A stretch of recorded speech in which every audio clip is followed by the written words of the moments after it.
Yay! Right. Cool, right, okay. Time for more Dizzy. 30th anniversary of Dizzy. Sorry, 30th anniversary of Dizzy. Started writing Dizzy games in '87. Goodness, that makes us old, doesn't it? Luckily we wrote Dizzy as teenagers, so that helps a little. Okay, so, time for more Dizzy. Would anybody like any more Dizzy? Yeah. Yay!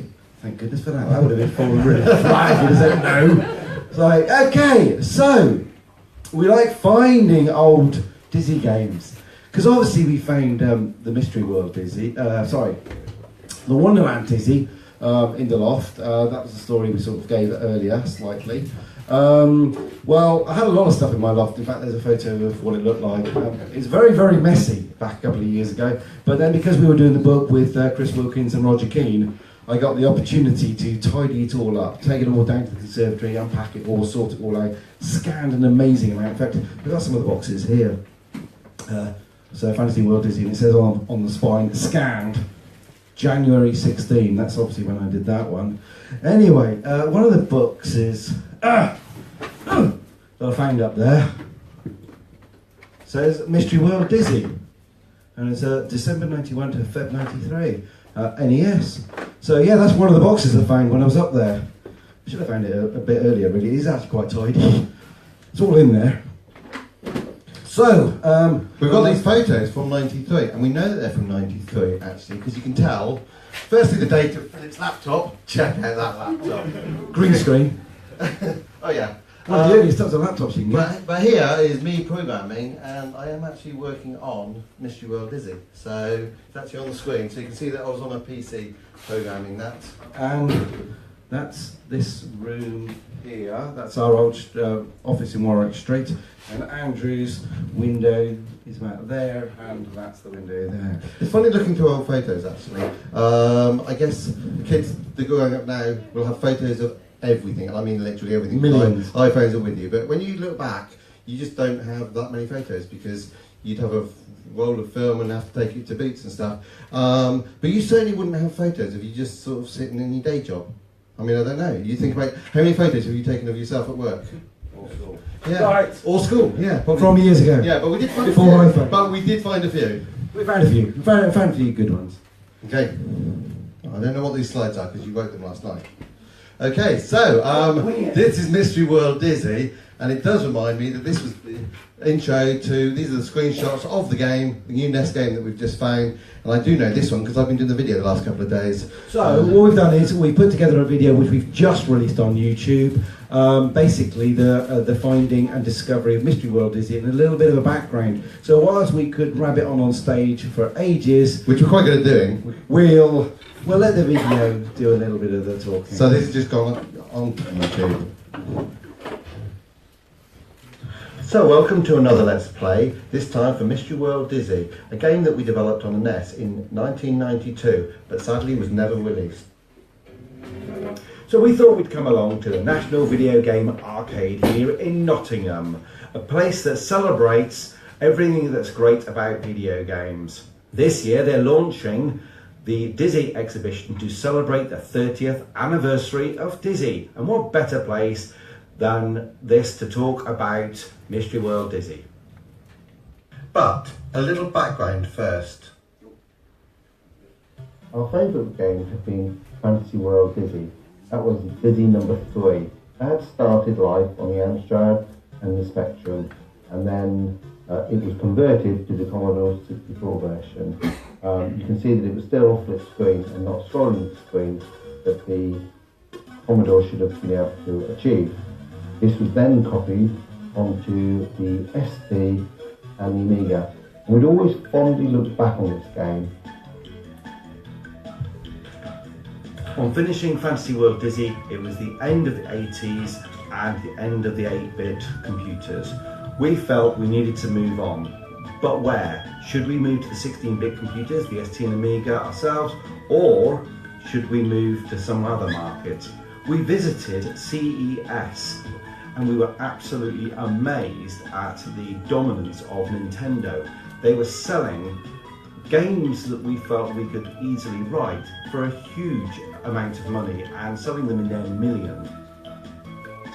Codemasters brought out a device called the Game Genie for the Nintendo, and it looked like it was going to go gangbusters. So we decided to produce a fantastic Dizzy, a combination of the Dizzy games we had made to date for this new market, the NES console. It took 8 months. We worked at Codemasters. We worked, sadly, in a horrible Portakabin.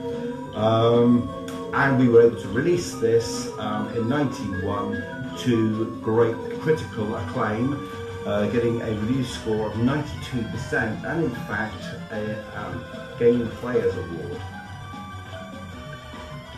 So the cartridges were very expensive to produce, which meant the games were expensive in the shops. But Codemasters came up with a brilliant idea called the Aladdin cartridge, where most of the cartridge was in one device, and then you could sell games much cheaper that plugged into this. But this did mean that they wanted a big catalogue of games, and we had a sort of schedule of producing a game for every 2 months.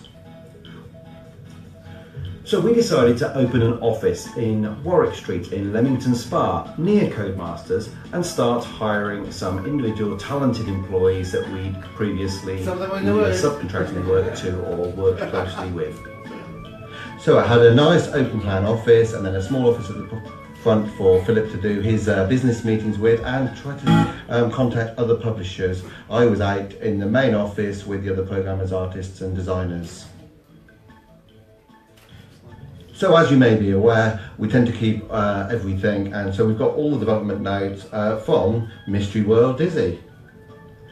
So here's the discs with all the source code and graphics and data and audio. We've got some of the paperwork of the actual designs, some printouts of the screenshots. Obviously this was produced towards the end.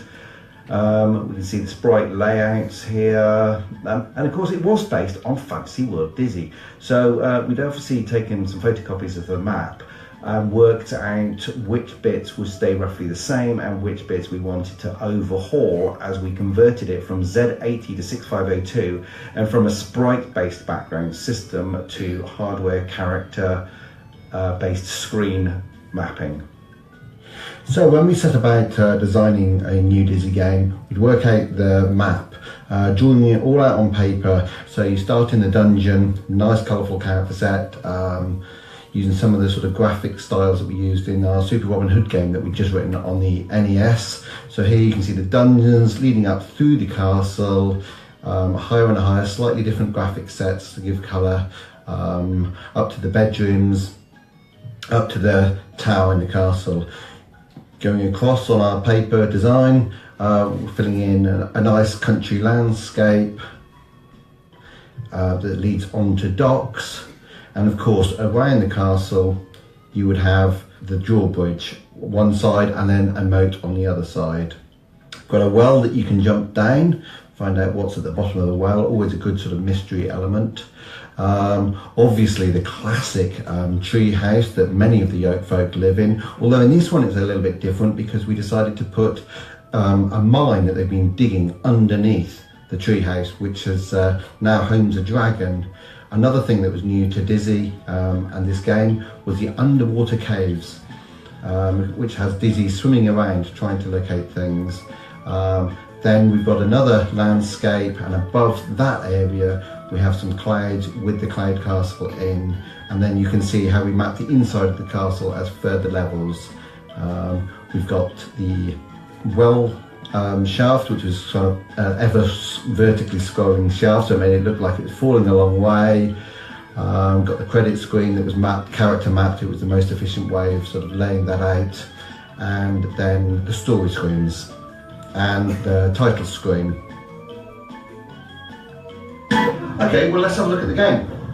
Yes, we have Pitt to thank for the artwork, fantastic artwork. We've got Lucas to thank for reproducing the ROM and getting the code all back and working, and Rizal for making a prototype, and Andrew Joseph at Yoke Folk for sort of pulling everybody together and organising everybody. So thank you very much for all those people. Go on then, let's get it on. Let's put the game on, let's see it finally working. Oh, cartridge games, they just boot straight up there. Yeah, no loading times, fantastic. So here's Dizzy on the NES. This is the title screen. We've animated it, sort of actually putting a level of the game that it pre-plays. Dizzy looks at the signpost and it's got the credits on so you can see who wrote it.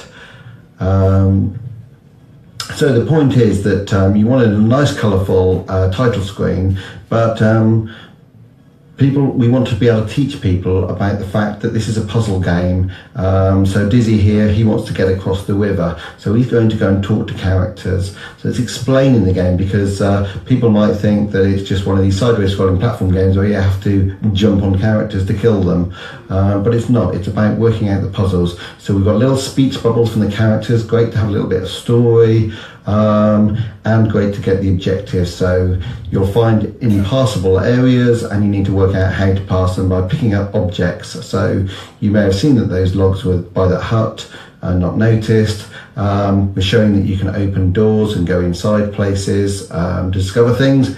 It's funny that we have that little conversation with a character you can't see. But these are the fun things you think of doing. So you find that you've got to get past the odd foe, so get past that with a bit of timing, and he's going to be able to now use the rope and the logs to build a bridge, a little rope bridge across that river.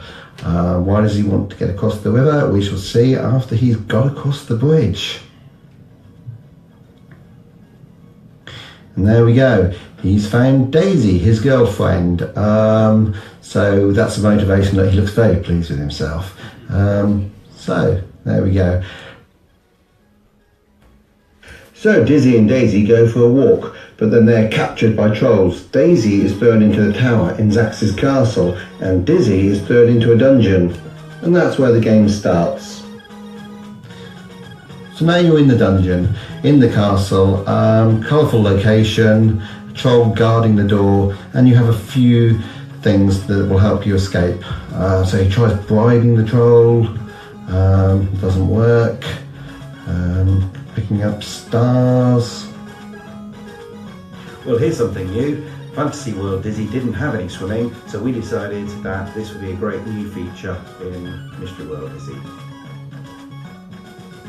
And here's one of the key features of Mystery World Dizzy, the dragon. In fact, there's two of them.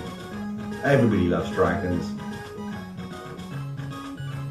And here we have a very familiar scene for Dizzy fans, the treehouse. We really wanted to create a sort of vertical maze, the village in which the Yolk folk lived.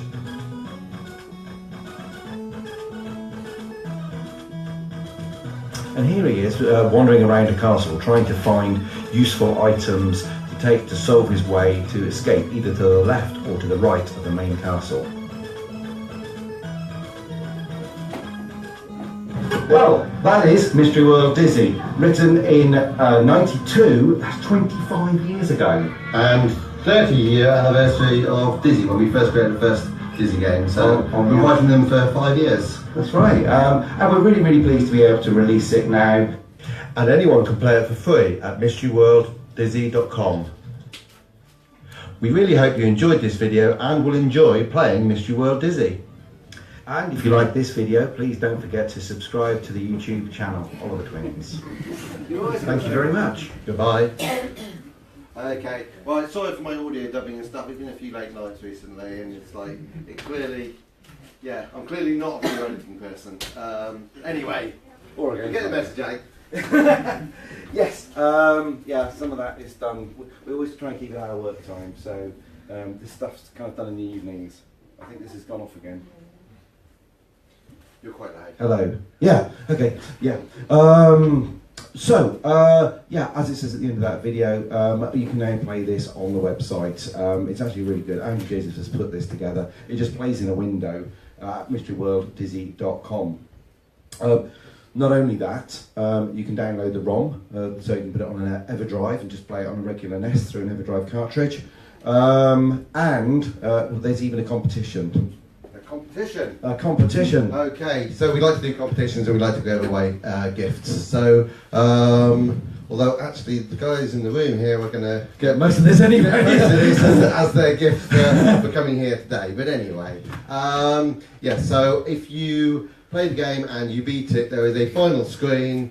It looks like that, it's a bit of a spoiler, but it has a special code on it, and they are unique codes. Every time it will generate something different. So if people photo the end screen and post it onto Twitter or Facebook and say, I've beaten it, it's amazing, the first person who does it will get all the goodies around there. And then the next 10 we're going to look at... Not the next 10. Oh, sorry, there's 10 prizes who are going to get the mug, about the badges. And they will be chosen randomly. Then we're choosing randomly. You organise this slide and this competition. You do it. Alrighty, yeah. Man. So, yeah, rather than just being the next 10, because then, like, after a few days, everybody stops playing, because it's like, no. So, up until the end of May, all the people who win will all be put into a digital hat, and then 10 chosen at random to receive the goodies, and one of those will be chosen to have the special clay tribute picture. Which is very cool. If you have to see this, it's here, yeah. Yeah, what some of the fans do is amazing. So they saw the piece of artwork. This is Rob Buckley. Yeah, they saw the piece of artwork go out, and they have created it in Fimo, which is just incredible. It's kind of 3D. Yeah. So he's agreed to give a few prizes. So that's wonderful. And that's actually generously donated by Rob, so thank you very much. And one of the 10 that are pulled out at random, one of those we pulled random again to actually get a book, and that as well as the other gifts. So that's the competition. Get playing. Okay, and there is a Kickstarter that is going to be made for the cartridge version, because some people like to have the proper Nintendo cartridge for those people who still play on the old kits and stuff. More realistic than these emulators, although the emulators do a pretty flipping good job. What stuns me about the emulators, actually, while I'm here, because I'm a bit of a programmer geek, is the fact that we used to abuse certain bugs in systems to sort of use things. Well, that scroll on Fantastic Dizzy was a bit of a trick. Yeah, and the emulators actually emulate all the bugs of the hardware as well, which is just incredible, because we used to abuse it. You used to have to print full characters, and if you wanted half a character, I did funny little tricks to sort of obscure things with invisible sprites, which was like a little bit of a bug. But the emulators actually emulate the bugs, and so they just look so good. It's amazing. Yeah, that Kickstarter, I mean, obviously we did the Wonderland Dizzy Kickstarter. That went fantastically well. Everybody got their goodies. We then did the Dreamworld Pogie Kickstarter back in December. So that's about 3 months ago. That Kickstarter was so successful that the guy making these cartridges, and he makes them by hand, that's Rizard, he's been absolutely swamped with requests, and I happen to know he's been up all night soldering chips, because I got an email from him this morning saying, another batch. So in fact, I got a photo of the batch of chips. So in fact, those people who did back Pogie, they're coming out to you shortly. And then when everybody's got their Dreamworld Pogie cartridges, we'll be doing the new Kickstarter for Mystery World Dizzy. There you go. It's another new old Dizzy game. Written by ourselves. Well, you mostly. Yeah. Okay. That was a shorter presentation, but if there's any particular questions you have, then we're here and we can answer them. Go on then. At the back. Will we ever be seeing Dizzy on a Nintendo Switch? On a Nintendo Switch? I'd like to see it on other things, but there's lots and lots of politics over Dizzy. I think it's unlikely.